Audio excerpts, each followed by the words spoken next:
کہا جاتا ہے کہ بنی اسرائیل جو قوم تھی نا، اس میں ایک آدمی بڑا زاہد عابد، یہ بھی احادیث کی کتب میں یہ مضمون آتا ہے، بہت عابد زاہد متقی پارسا تھا۔ وہ اپنی عبادت میں مگن تھا۔ اس کی ماں آ گئی اور آگے کہنے لگی، بیٹا بات سنو۔ اس عابد نے اللہ کی عبادت میں سوچا، ماں کی بات سنوں یا اللہ کی عبادت کروں؟ فیصلہ کیا اللہ کی عبادت جاری رکھتا ہوں۔ ماں بلا کے بیچاری خاموش ہو گئی۔ تھوڑی دیر بعد اس نے پھر بیٹے کو بلایا، بیٹے نے پھر عبادت جاری رکھی، کوئی جواب نہیں دیا۔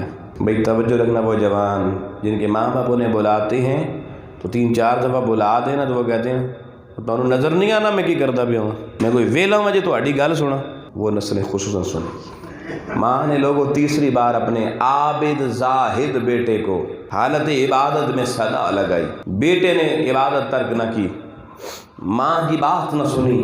جب 3 دفعہ بیٹے نے پلٹ کے ماں کو نہیں دیکھا، اپنی ریاضت کو ماں پہ مقدم جانا، تو ماں نے آسمان کی طرف نگاہ کی۔ وہ نگاہ کر کے کہنے لگی، میرے پروردگار، اس میرے بیٹے کو جس نے میری بات نہیں سنی، اس کو مرنے سے پہلے کسی فاحشہ عورت کا منہ دکھا۔ آؤ لوگو، ماں کی دعا کو بادل نہیں روک سکتے، آسمان کی چھت نہیں روک سکتی۔ وہ ماں لوگو یہ بددعا کر کے چلی جاتی ہے، اگلا دن آتا ہے، یہ نہیں کہ سال ماں کی دعا کو قبولیت کے لیے چاہیے، 10 سال چاہیے۔ حدیث میں آتا ہے اگلا دن آیا، ایک فاحشہ عورت جس نے ایک ناجائز بچہ جنا تھا، وہ بچہ اٹھا کے اس عابد کی اس عبادت گاہ میں آ جاتی ہے، اس کے سامنے آ کے لوگوں کو اکٹھا کرتی ہے، بلاتی، لوگوں آؤ اس عبادت گزار کا حال دیکھو، یہ تمہیں کہتا ہے کہ حرام کاریاں نہ کیا کرو، مگر اس کا اپنا حال یہ ہے، یہ میرے پاس جو بچہ ہے یہ اسی کا ہے۔ اور یہ کہہ کے وہ اس کی گود میں ڈال کے کہتی ہے، پال اپنے بچے کو۔ فاحشہ نکل گئی۔ لوگوں، سارا محلہ علاقہ جو 2 لمحے پہلے اس شخص کو بڑا عبادت گزار، بڑا زاہد، بڑا متقی، بڑا نیک سمجھتا تھا، ان سارے لوگوں نے لعنت بھیجنا شروع کر دی، تھو تھو کرنا شروع کر دی۔ ارے ہر طرف سے جب لعنتیں برسی، معاملہ شاہ وقت تک جا پہنچا کہ فلانا عبادت گزار زانی بن گیا ہے۔ بادشاہ نے قاضی کو بھیجا، عدالت لگی، اور عدالت میں سارے لوگوں نے گواہی دیا، جی عورت بچہ خود پھینک کے گئی ہے، اسی کا ہے۔ گواہیوں کی بنیاد پر بادشاہ نے کہا اس کو پھانسی پہ چڑھا دینا چاہیے۔ یہ ہمیں کہتا تھا یہ کام نہ کرو، خود اندر سے ایسا تھا۔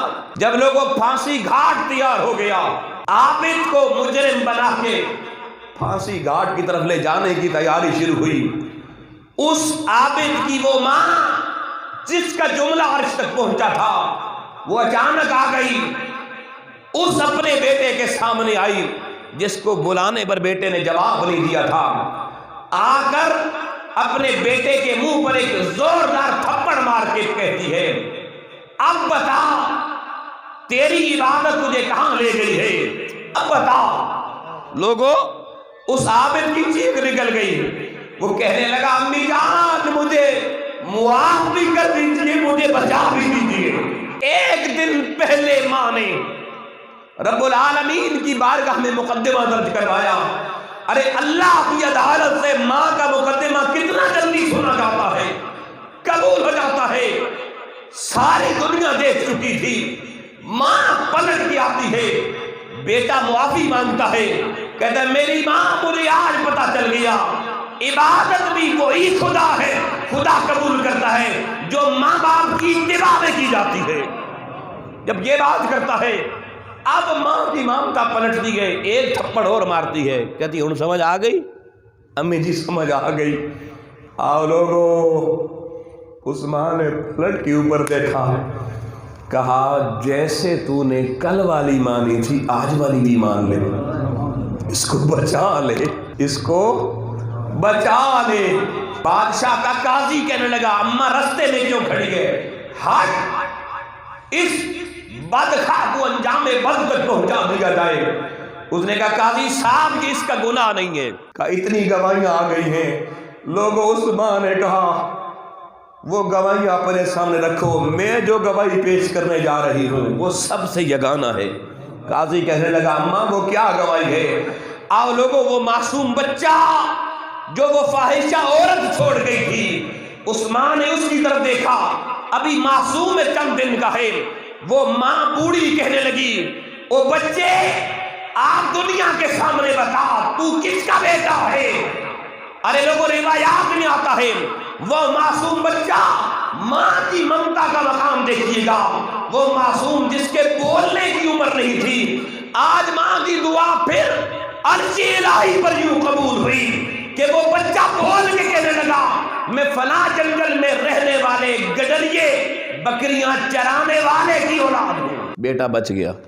تو ایک دن پہلے ماں کے جملے نے کہاں پہنچایا، اور اگلے دن لوگوں پلٹ کے اسی کے ماں کے جملے نے کس پھندے سے اتار کر پھر ماں کی ممتا کے صدقے معزز بنا دیا۔